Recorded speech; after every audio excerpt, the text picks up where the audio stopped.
All right, Imam Khalid, assalamu alaikum. How you doing? Wa alaikum salam rahmatullah, brother Musab. I'm doing fine. How are you this evening? Alhamdulillah. Got a few items we need to discuss. A couple things I wanted to run by you just like every week. Sure, Uh sure.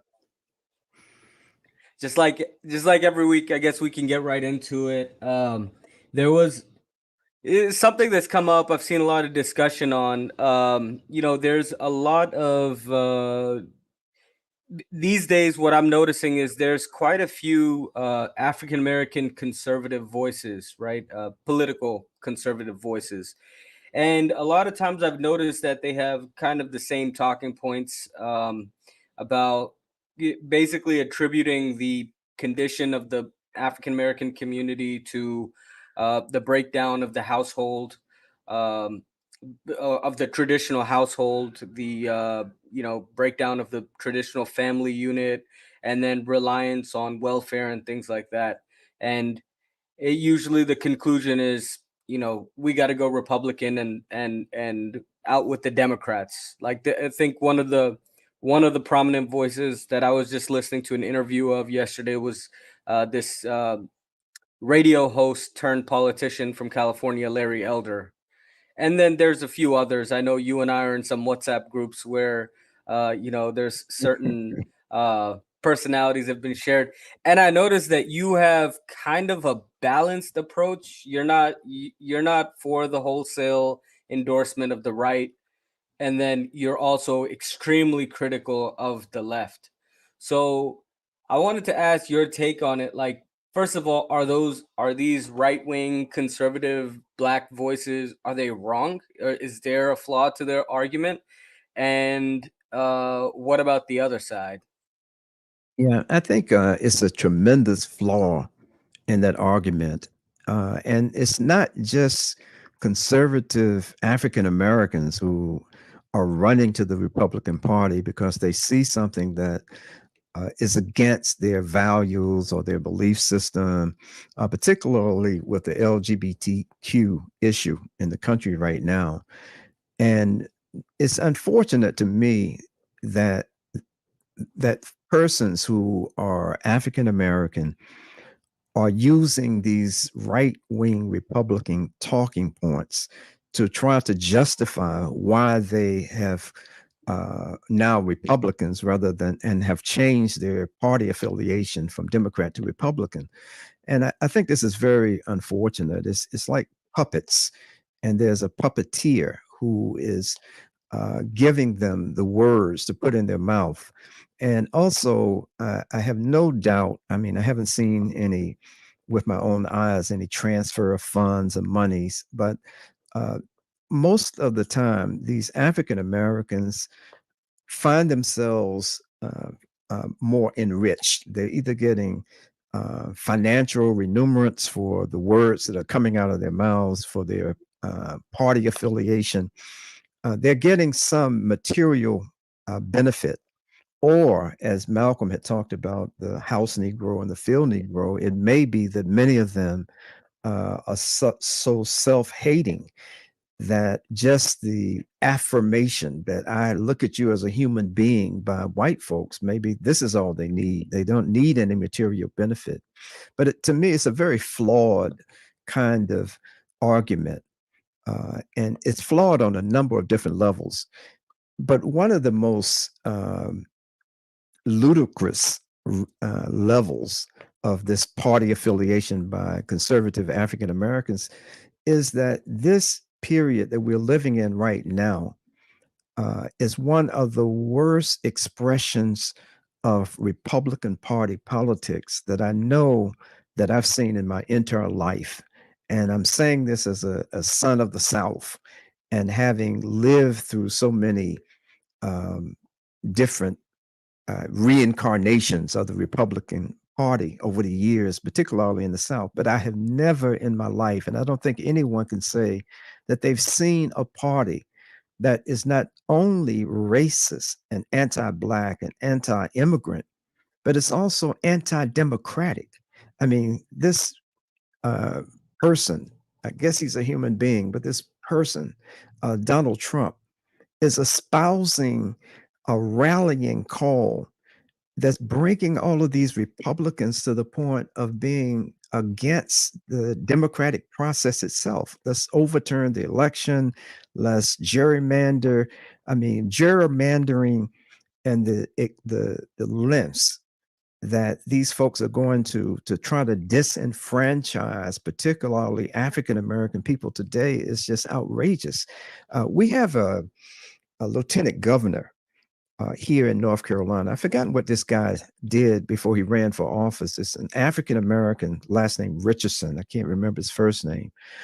And Richardson is one of I mean, it's kind of a minstrel buffoonery show that he does when he espouses all of these QAnon conspiracy theories and all these kinds of things. So right now, the package for the Republican Party is something that should be unattractive to any person of color that has any self-worth and value.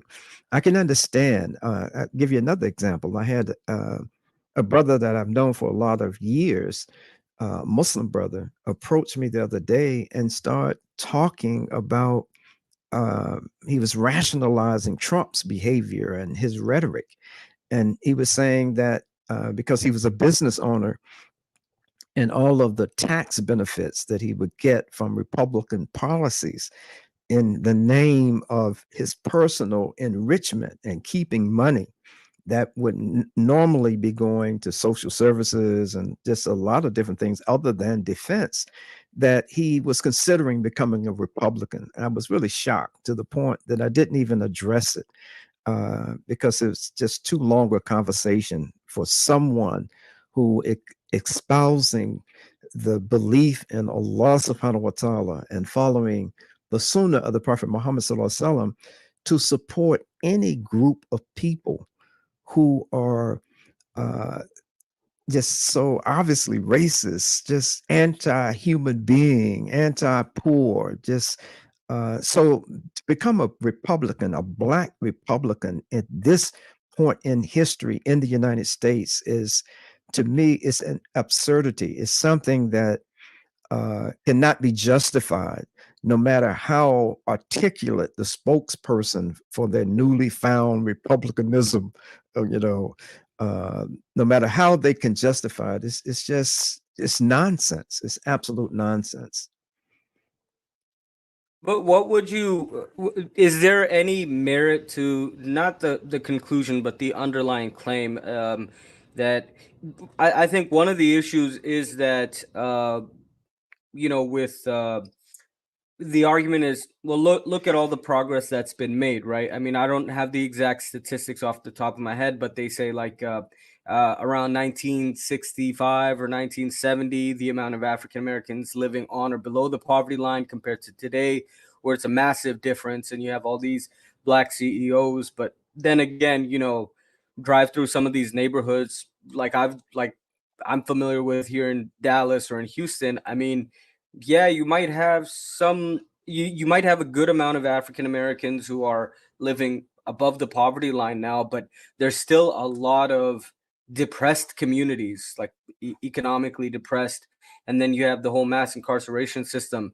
And uh the premise that I'm understanding, that I'm hearing, is, well, look, all of this goes back to Lyndon Johnson. Lyndon Johnson declared the war on poverty, and as one of these guys states, he said it basically made black women divorce their husbands and marry the government for that welfare check.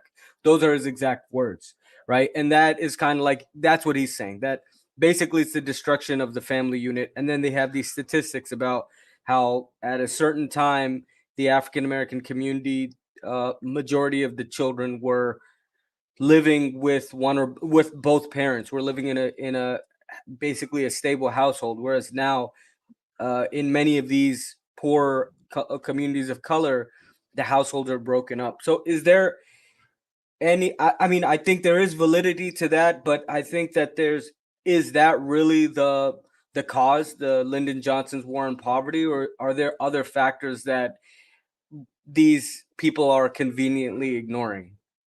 Yeah, I think. the war on poverty, as declared by Lyndon Johnson, may be the lesser factor in the state of Black America today.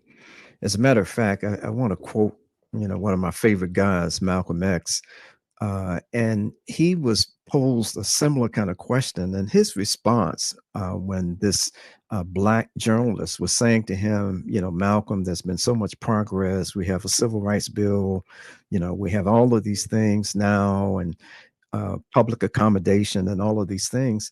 And Malcolm used a brilliant, to me, a brilliant analogy. He said that it's like a person, a Black person, riding on an airplane, and he's sitting in the back of the plane, and the plane is going 500 miles an hour.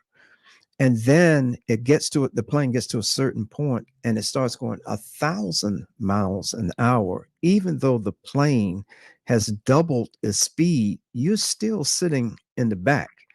And he gave other analogies that how we have to understand that even though African American people in particular, their material conditions has improved for some, look at how much the material condition of white folks have improved over the same period of time. And as you pointed out, the same kind of, like, give you another example, like in Chicago with the huge Cabrini Green uh, housing projects. These were just mammoth, almost skyscraper type public housing units, and they were all clustered together in Chicago. Eventually, those Cabrini Green was torn down, but the Black folks' condition may have improved on the standpoint they're no longer living in these high-rise rat traps, but now, but their material, their financial, their uh, weekly, monthly income in proportion to what the general or the white society is making, the gap, the income gap, the housing, and everything else is still in the back of the airplane.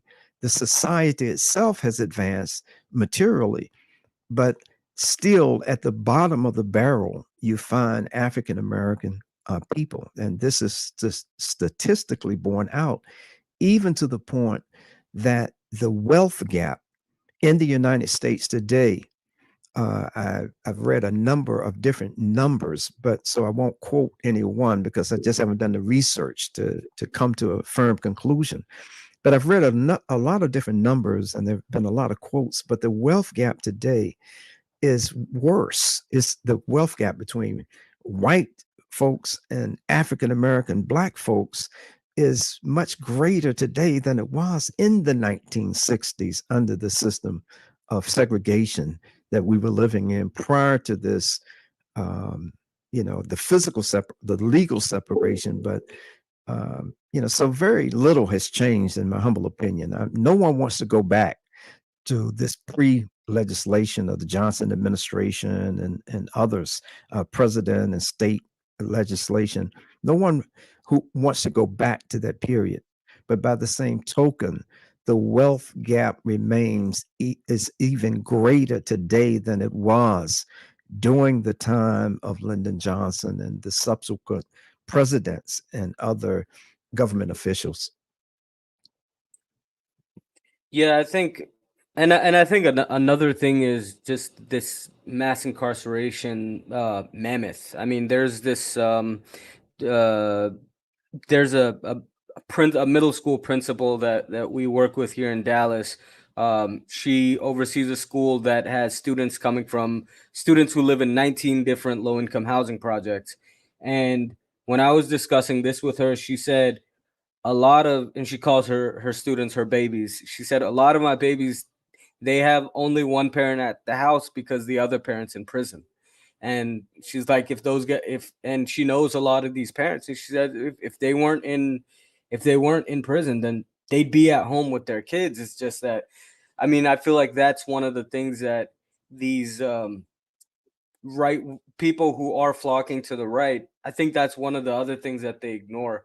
Like, if I a lot of people underestimate or they don't take into consideration a person's wealth has a lot to do with whether or not they get convicted for a crime or how well they do in court. Yeah. Two people can commit the same exact crime, and one can just afford a lawyer that can bury the district attorney in paperwork and can get them a good deal, whereas the other one has to rely on free counsel. Uh, Yeah. These kind of, sorry to interrupt, but these kind of stereotypes perpetuate the myth of the lazy black man, or the black men don't care about their children, and they're running away from responsibilities and their duties. And I read a well researched article the other day, and it was talking about uh, statistically, not counting those brothers that you have referenced, and I want to say something about this mass incarceration as well, not counting the African American men who are separated from their families by due to incarceration, but statistically, this particular research showed that take those off the table, and you will find that African American men in the United States of a certain age, I can't remember what the age was,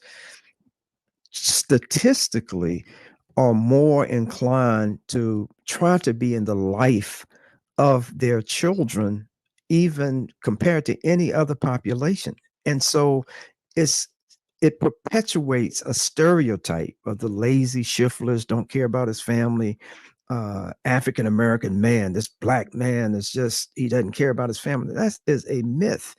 And even when you go back historically and look at the lengths that black African slaves, that the lengths that they went to try to stay united with their family after this forced separation, just the total uh, illegitimate perspective that was given to black folks who got married, a man and woman got married, no respect by this chattel slavery enforcer, by Massa and Massa's henchmen who were enforcing the etiquettes of slavery upon black people at that particular time. But this issue of mass incarceration is another one of the major factors that has been imposed on the black community in this country, that has just far reaching implications. It is devastating to the social stability of black families in this country. But then when you look deeper, it becomes clear that this mass incarceration is a organized, targeted, deliberate attempt to re-enslave in a kind of modern day slavery black men. I mean, if we just, history is just so essential for us to understand where we are today. We have to know where we came from and how this whole thing called America and its social systems, how it evolved.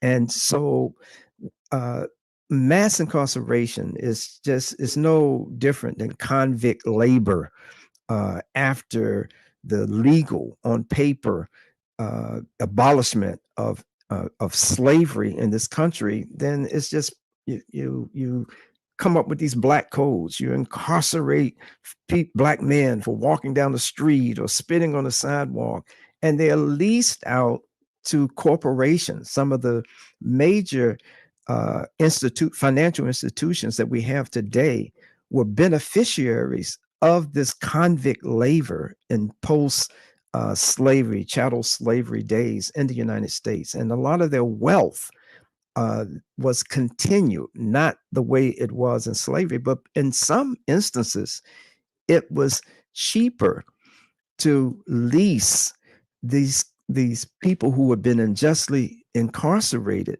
for their labor. It was cheaper to lease them to even have slavery. So it was a more financially efficient system. You didn't have to feed, you didn't have to do any of this stuff. You just work them to death, literally. and you just go and you just lease another one. And so we're seeing something very similar today with this mass incarceration. I don't think that for a moment we can even underestimate the targeting of the Black community for drugs, and how drugs cannot be underplayed as a major factor in the devastation and destruction of many in the Black community here in the United States. You know, uh, uh, it's unfortunate, but when we look at statistics, and when we look at the reality of the distribution of narcotics in the United States, there is there's no way that anyone can honestly come up with the conclusion that the Black community in this country was not targeted for the distribution of drugs. Let me give you very quick story here. Uh, when I went away to college, I don't know if I mentioned this in the podcast before. I probably mentioned it. I'm sure I mentioned it to you before. But when I went away to school, going from North Carolina to DC to attend Howard University, one of the reasons that I wanted to go to Howard, that just cleared it all together. I wanted to go to this school almost all my life, my conscious life. But what made it certain for me, because I had a few other offers, what it made a certainty for me was the activism that was going on. Like half of Northeast DC seemed to have been burnt down after the assassination of Dr. Martin Luther King in 1968. And I had a good friend who was a year ahead of me who was attending Howard. And he told me, he said, Griggs, uh, man, from my dorm, I can see part of the main campus, and they got uh, police or military up in Founders Library in the tower, which is the big library on campus, and they have a curfew, and they're shooting at the students because it's a curfew. They shouldn't be on campus. And these guys are literally shooting at these students. And so after he told me this, I got off the phone and I told my mother and father, I said, yeah, I'm certain now that I want to go to Howard University. And I can never forget, because of what I was being told about DC and the activism, and the campus community there was on fire. And so when I never forget, my father made a wrong turn, maybe he made a few wrong turns. And rather than going directly to Northwest, where Howard University was located, we went through a portion of Northeast that had been burnt out. I mean, 8th Street Northeast, it was like, what we're seeing in Maui today. Literally, this is what parts of Northeast look like after the riots, and there was no attempt to try to rebuild these areas.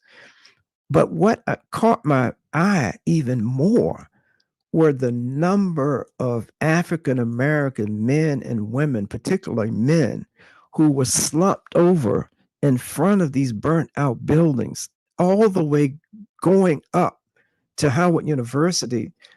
It was like a zombie. It was like a zombie movie.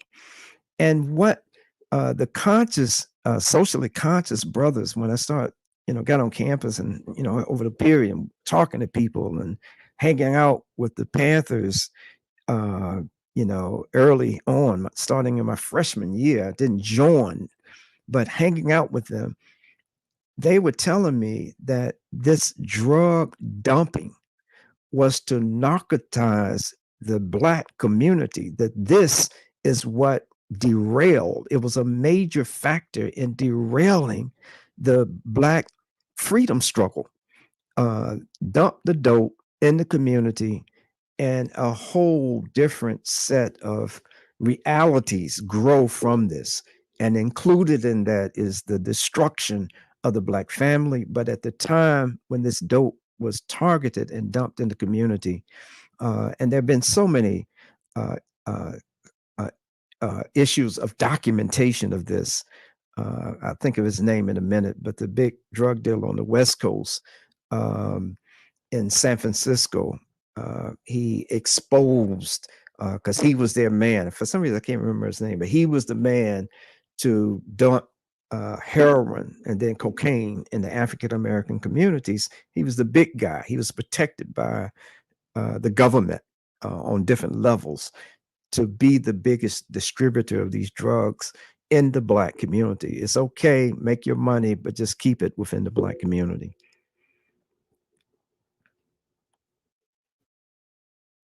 Yeah, I was trying to look up. Oh, Gary Webb.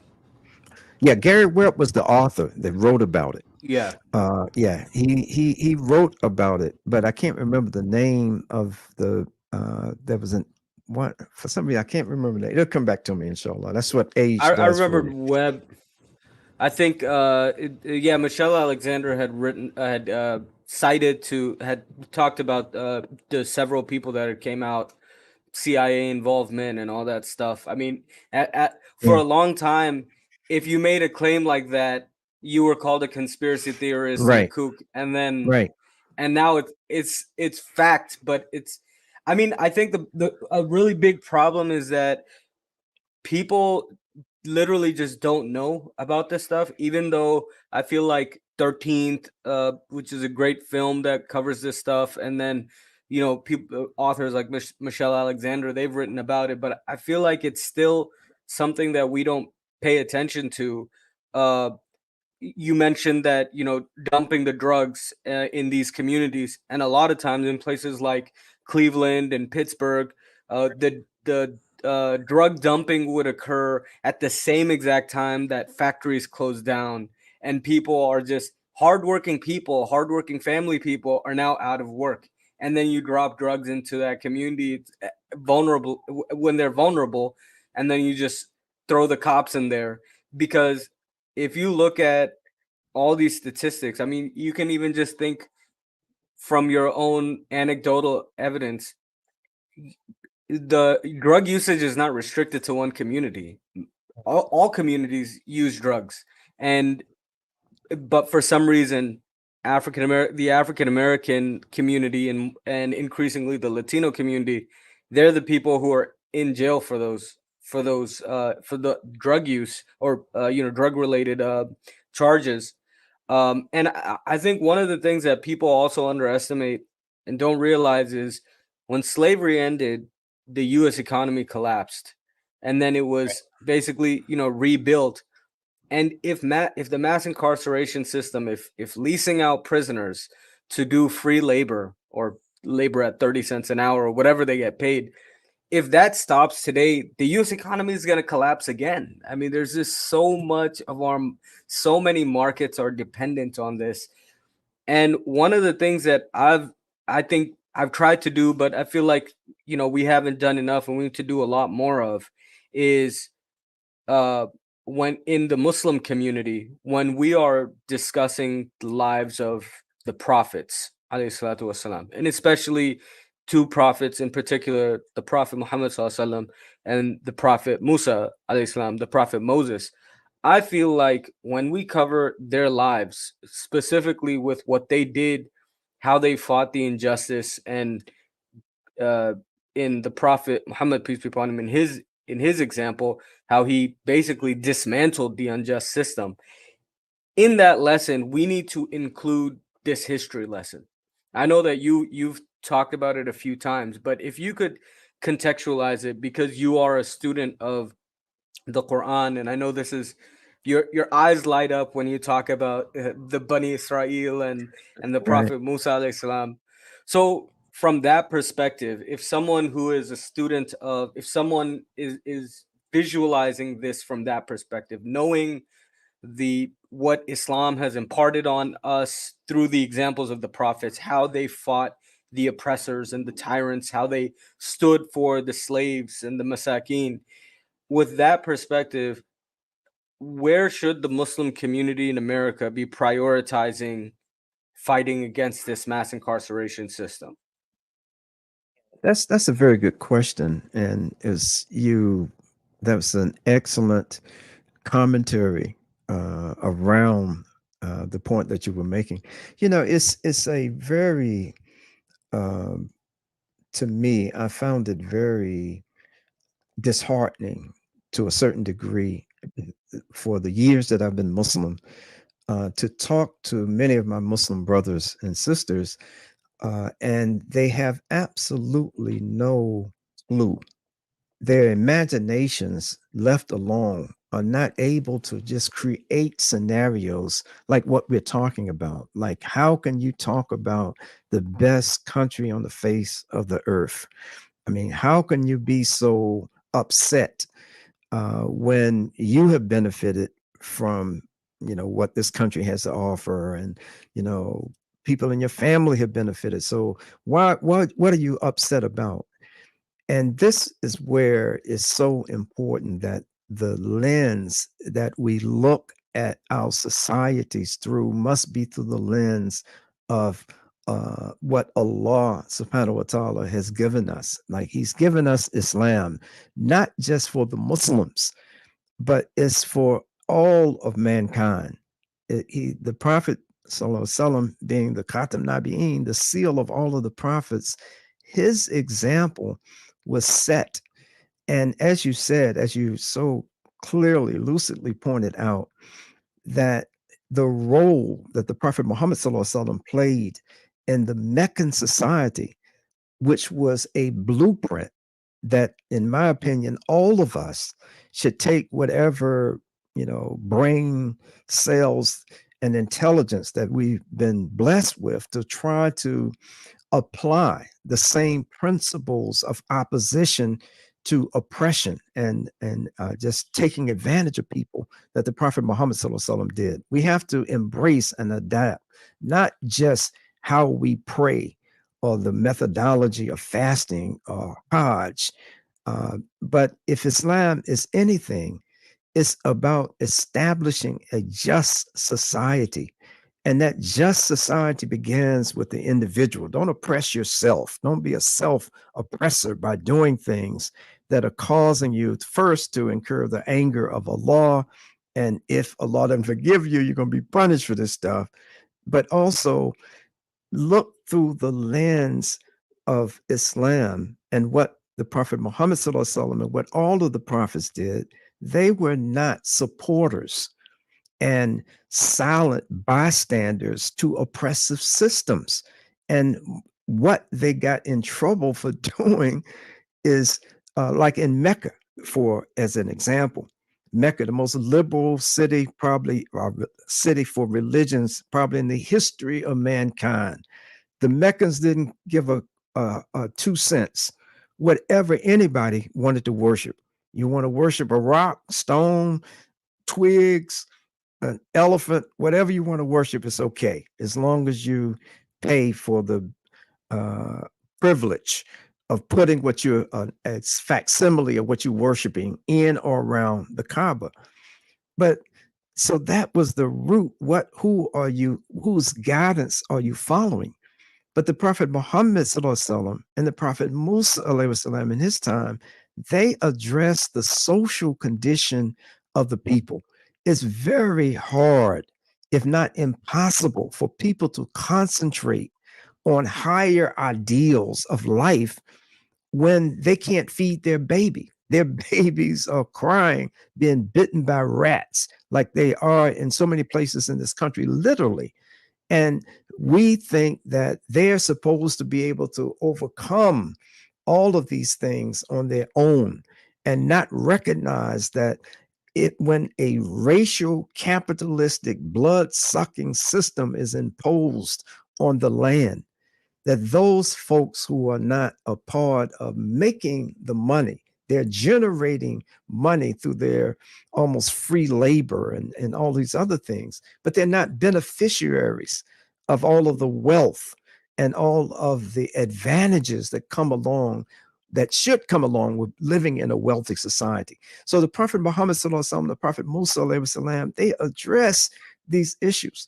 And then going back to an earlier point that we discussed this evening, look at the blueprint when Fir'aun, the Pharaoh at the time of Musa and even before that time, a previous pharaoh, when their scriptures were telling them that there's somebody going to come, arise from the Bani Israel, what did they do?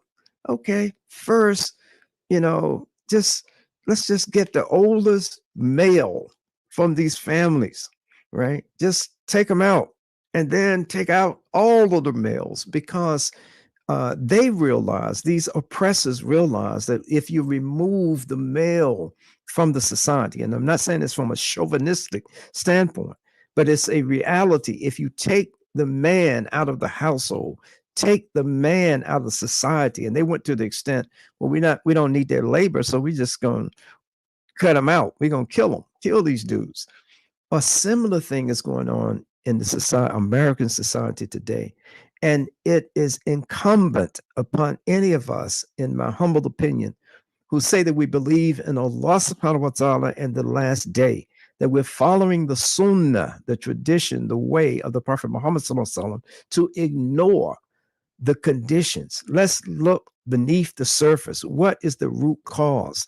And in the Muslim community in America today, if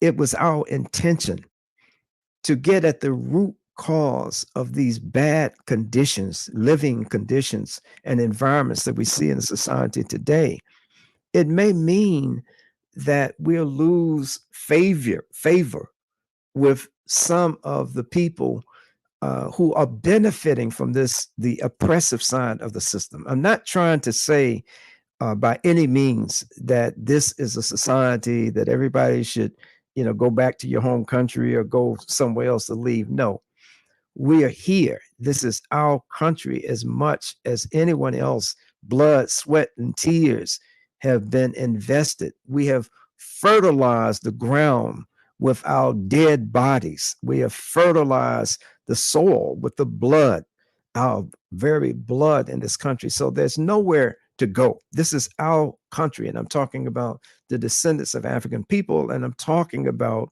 others who have immigrated to this country and recognize that I'm not here just to make money, that I'm here to take the message of submission to Allah to the people of this land, that has to be a precondition of my work and my involvement, that I must understand that there are certain things that I must do as a Muslim, if I'm following the Sunnah of the Prophet Muhammad sallallahu alaihi wasallam, if I'm following that instruction and guidance in the Quran that demands that we take a stand against injustice, that we speak out against it, we do whatever we need to do, but at least hate it in your heart and don't be a passive supporter of injustice.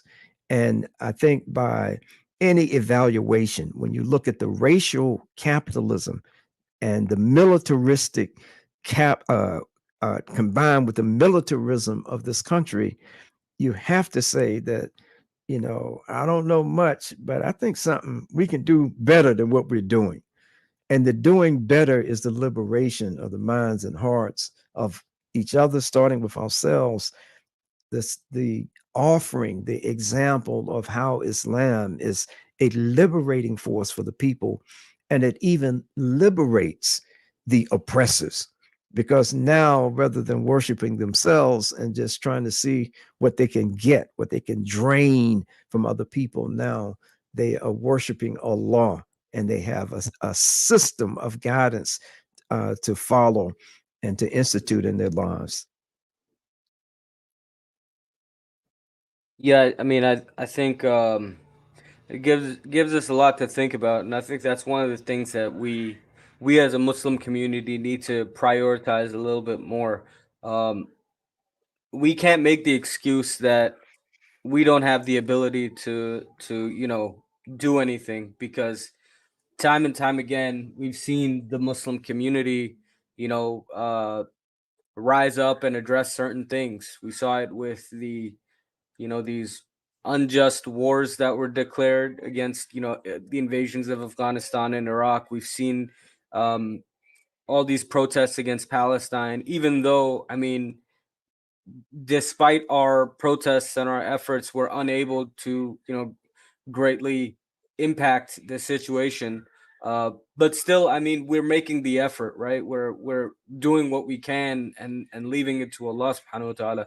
But even like in the latest, this wave of LGBTQ, this agenda that was a lot of parents were concerned about. We saw Muslims. I mean, I saw some amazing videos of these Muslim parents, men and women, you know, in places like Michigan, Maryland, and all these other places, going and addressing the school board. And I was like, I was very impressed by the Muslim community that, hey, these are, I've seen the Christian community respond, and I gotta say, like some of our Muslims have even more well spoken and all that stuff.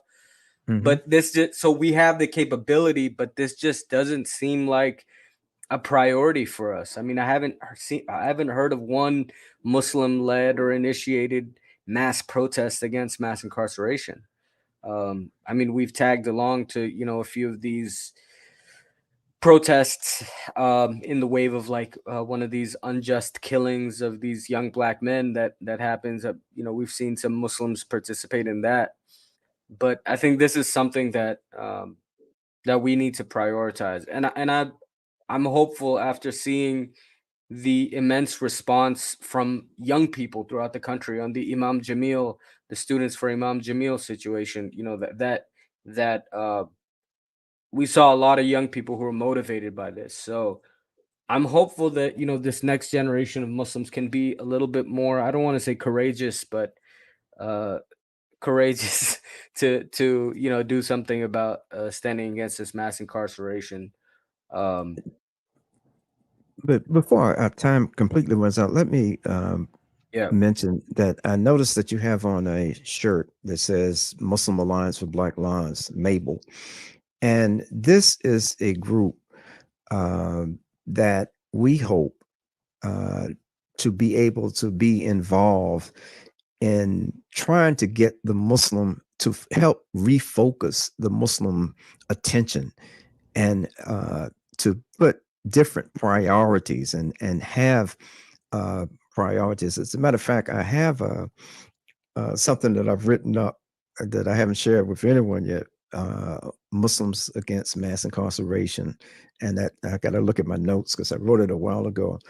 But I think that I would like to see Mabel, the Muslim Alliance Against Black Lives, to actually get involved and lead, not lead, but to at least help mobilize, be a mobilizing force in this particular area.